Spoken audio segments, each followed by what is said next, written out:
Welcome to SwiftTech Simplified. I'm engineer Imran Aziz.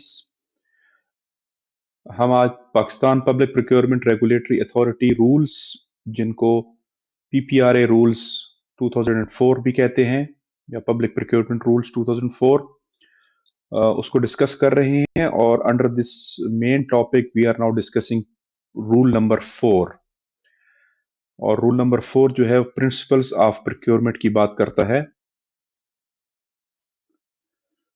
Do you know that a single mistake in the procurement can lead to an audit objection, NAB inquiry or even the blacklisting? और अगर आप engineer हैं, consultant हैं, contractor हैं या कोई भी government officer हैं जहां पे आप पब्लिक प्रोक्योरमेंट को कंडक्ट कर रहे हैं, तो ये वीडियो आपके लिए है। हमारे साथ जुड़े रहिए। मेरा नाम इंजीनियर इमरान अजीज है, मैं एक सिविल इंजीनियर हूं और आपके लिए पब्लिक प्रोक्योरमेंट रूल को सिंप्लीफाइड तरीके से एक्सप्लेन कर रहा हूं।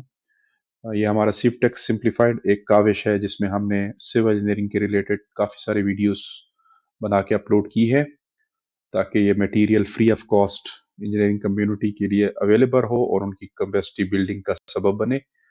और इस सीरीज में हम पब्लिक प्रोक्योरमेंट रूल्स को सिंप्लीफाइड लैंग्वेज में एक्सप्लेन कर रहे हैं। अब तक हमने 3 वीडियोस अपलोड कर दी, उसमें रूल 1, 2, 3 ऑलरेडी डिस्कस हो गया है, तो आप रेफर करें उन वीडियोस की तरफ अगर आपको बेसिक्स 3 रूल्स के बारे में चाहिए। आज के इस टॉपिक में हम आपको रूल नंबर 4 एक्सप्लेन कर रहे हैं, which is principles of procurement. So rule को मैं नरेट फर्स्ट कर लूंगा और उसके बाद हम इसको एक्सप्लेन करेंगे। Procurement agencies while engaging in the procurement shall ensure that the procurement are conducted in fair and transparent manner.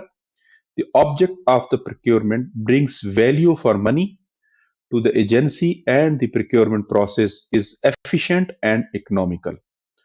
तो 3 किस्म की चीजें डिस्कस हुई इस रूल्स में।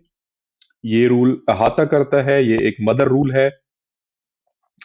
पूरा प्रोक्योरमेंट प्रोसेस जो है उसकी एसेंस और उसकी बेसिस बेसिकली इसी रूल के ऊपर है। और ये आप अगर इसको कहें कि हार्ट ऑफ द पेपरा है तो वो भी कम नहीं होगा या झूठ नहीं होगा। तो procurement agency while engaging in the procurement cell, ये फिर एक बाइंडिंग रूल है, ensure that the procurement are conducted in a fair and transparent manner. उसका ऑब्जेक्टिव वो फुलफिल हुआ और उससे वैल्यू फॉर मनी अचीव हुई और प्रोक्योरमेंट प्रोसेस एक एफिशिएंट तरीके से और इकोनॉमिकल तरीके से कंडक्ट किया गया। अब एवरी प्रोक्योरमेंट मस्ट इंश्योर, हर जो प्रोक्योरमेंट हम करने जा रहे हैं थ्रू पब्लिक मनी, उसमें फेयरनेस, उसमें transparency, value for money, efficiency and economy, in 5 foundations का होना जरूरी है। इन फाउंडेशंस के ऊपर वो स्टैंड करे पूरा कॉम्पिटिटिव प्रोसेस। और इस रूल को जैसे मैंने पहले कहा हार्ट ऑफ द पेपरा भी कहा जाता है। Every procurement whether it is 50,000 और 5 billion must comply with these 5 principles. Her procurement जो छोटी है चाहे बड़ी है, बिलियंस में है, वो इन 5 प्रिंसिपल्स के ऊपर ले होनी चाहिए। अब हम इनको एक एक करके डिस्कस करेंगे कि ये प्रिंसिपल्स क्या है और इनका क्या मतलब है। और अगर आपने इन प्रिंसिपल को वायलेट किया है तो फिर आपको ऑडिट पैरा से और डिपार्टमेंटल इंक्वायरी से और नैब और एंटी करप्शन की केसेस का सामना करना पड़ेगा। और ये जो रूल्स या ये जो प्रिंसिपल्स हैं वो आपके प्रोजेक्ट या आपके कॉन्ट्रैक्ट के हर स्टेज के ऊपर अप्लाई होते हैं, प्लानिंग स्टेज पे भी, एडवर्टीजमेंट में भी, एवेल्युएशन में भी और अवार्ड के वक्त भी। तो इन तमाम स्टेजेस और इन तमाम फेजेस के ऊपर इन उसूलों का आपने ख्याल रखना है, इंश्योर करना है। और हम अक्सर कहा करते हैं कि अगर if rule 4 is safe your file is safe, but if rule 4 is violated then the procurement is mis procurement.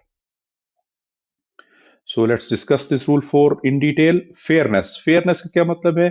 Fairness का मतलब है कि no tailor made tender documents, ऐसे टेंडर डॉक्यूमेंट्स नहीं बनाए जो किसी स्पेसिफिक कंपनी को, किसी कॉन्ट्रैक्टर को, किसी कंसल्टेंट को फेवरेटिज्म देते हो या उनके लिए मखसूस एक गुंजाइश पैदा करें یا ایسی اسپیسیفکیشنز کریٹ نہ کریں کہ جس میں مخصوص قسم کا کوئی برانڈ پریفرنس لے جائے، تو آپ کی جو فیئرنیس ہے وہ انشور نہیں ہوگی ٹیلر میڈ ڈاکومنٹس کے ساتھ۔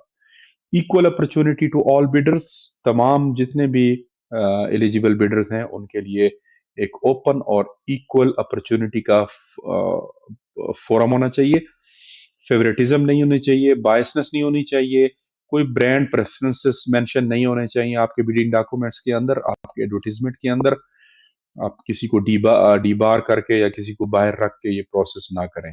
اور اگر ایسا سینیریو ہے کہ جہاں پہ آپ کو ایک اسپیسیفک برانڈ یا اسپیسیفک چیز کی ضرورت ہے، تو اس کے لیے آپ نے اسپیسیفکیشنز میں اور ایکولنٹ کا لفظ استعمال کرنا ہوگا۔ Use term are equivalent. For example آپ کوئی اسپیسیفک چیز لینا چاہتے ہیں، کوئی بھی آئی ٹی اکوپمنٹ ہے جو کسی ایک اسپیسیفک برانڈ کا آپ لینا چاہتے ہیں، تو اس کے ساتھ آر ایکولنٹ لکھ لیں تاکہ اس میں فیئرنیس کا پرنسپل انشور ہو جائے۔ ٹرانسپیرنسی جو کہ نام سے بھی واضح ہے، nothing is hidden, everything is on record, clear process, proper advertisement and documentation, wide publication, open and publicly available NIT۔ اب اس میں ٹرانسپیرنسی کا مطلب ہے یہ شفاف طریقے سے ہو، اور اس میں کوئی بھی چیز ہڈن نہ رکھی جائے جو کہ بعد میں کانٹریکٹرز کو پتہ چلے، اور کوئی بھی ٹرمز اینڈ کنڈیشن ایسے نہ ہوں کہ جو ایک کو پتہ ہوں اور باقیوں کو پتہ نہ ہو، آپ نے چھپا کے کسی کو بتایا ہو، پرسنل کیپیسٹی میں کسی کو بتایا ہو، اور آپ کی ایڈورٹیزمنٹ ویگ قسم کی نہ ہو، ٹھیک ہے۔ اور ایڈورٹیزمنٹ جو ہے وہ آپ کی وائڈ پبلسٹی لے as per the definitions of the PPRA rules. اور اگر پیپرا نے آپ کو کہا ہے کہ آپ نے وہ ایڈورٹیزمنٹ اپنی ویب سائٹ پہ جاری کرنی ہے تو پھر اپنی پہ کرنی ہے، اور اتھارٹی کی ویب سائٹ پہ کرنی ہے تو پھر ادھر بھی کرنی ہے۔ نیشنل ڈیلیز کے اندر جو ایڈورٹیزمنٹ ڈالنی ہے ایز پر دی سیلنگ، وہ وہاں پہ ڈلنی چاہیے۔ اور پھر ایسی اخباریں نہ ہونی ہوں کہ جو صرف ایک مخصوص ایریا کے اندر پبلش ہوتی ہیں، نیشنل لیول پہ نہیں ہوتی، تاکہ آپ کا پبلسٹی جو ہے وہ NIT کے وہ بہت ضروری ہے، اور وہ نیشنل لیول پہ ہونی چاہیے۔ ویلیو فار منی، یہ ہم پچھلے رول میں بھی ڈسکس کر چکے ہیں۔ Value for money does not mean the lowest bid only, this is a very common misunderstanding. کوئی آپ چیز پرچیز کر رہے ہیں تو آپ نے صرف اس کی کاسٹ یا اس کی ویلیو یا اس کی پرائس کو مد نظر نہیں رکھنا، اور always don't go for the lowest one.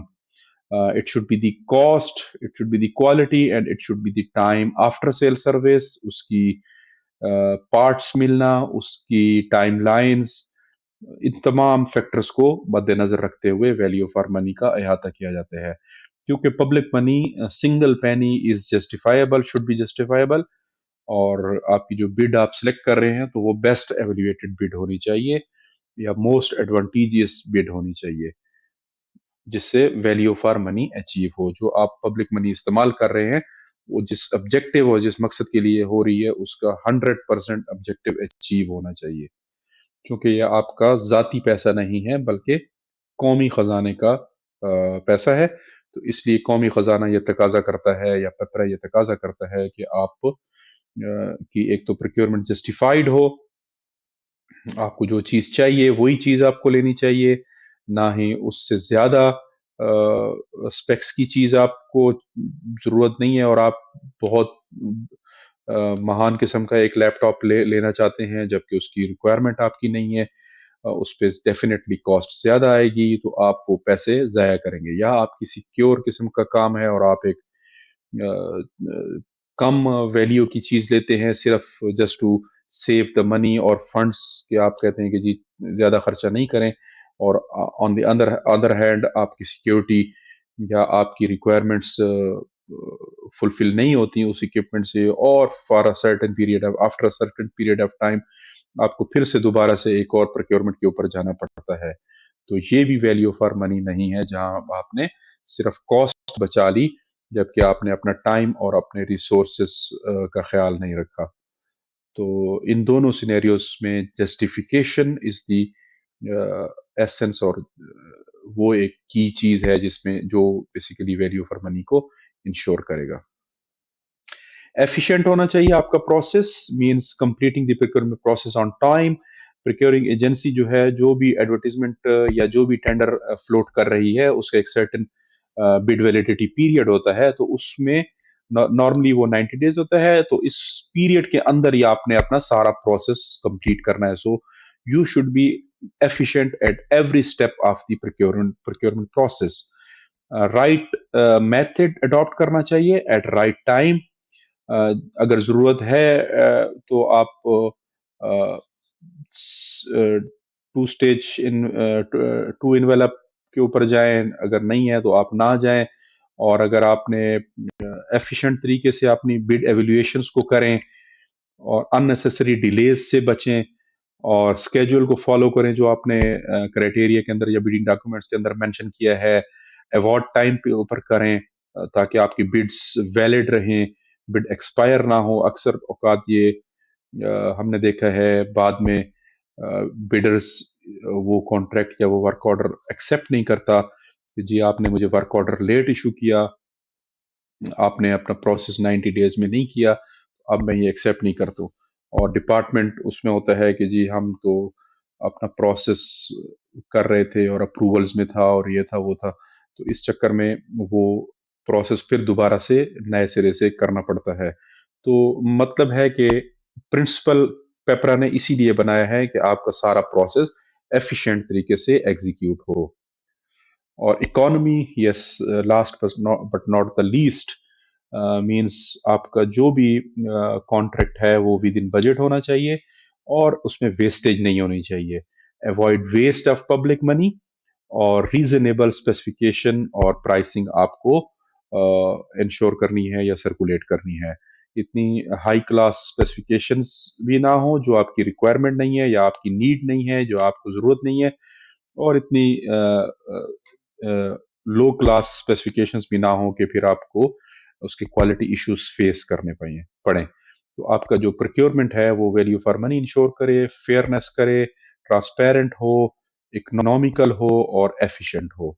इन सारे प्रिंसिपल का ख्याल रखेंगे तो आपका पूरा प्रोक्योरमेंट प्रोसेस जो है वो कामयाबी की तरफ जाएगा और आपको किसी किस्म के ऑडिट पैराज या इंक्वायरीज का सामना नहीं करना पड़ेगा। अदरवाइज हर स्टेज के ऊपर आपने अगर इन 5 उसूलों का ख्याल नहीं रखा तो आपको मुख्तलिफ किस्म की इंक्वायरीज का सामना करना पड़ता है। हमारे साथ जुड़े रहिए। अगली वीडियोस में हम प्रोक्योरमेंट प्लानिंग की बात करेंगे, मेथड्स ऑफ प्रोक्योरमेंट की बात करेंगे और कुछ और 2-3 छोटे से रूल्स हैं। उसके बाद हम आपको प्रैक्टिकल सिनेरियोस की तरफ ले जाएंगे। Thank you for being with us. Please follow this channel on TikTok, Facebook, Instagram, and subscribe at YouTube.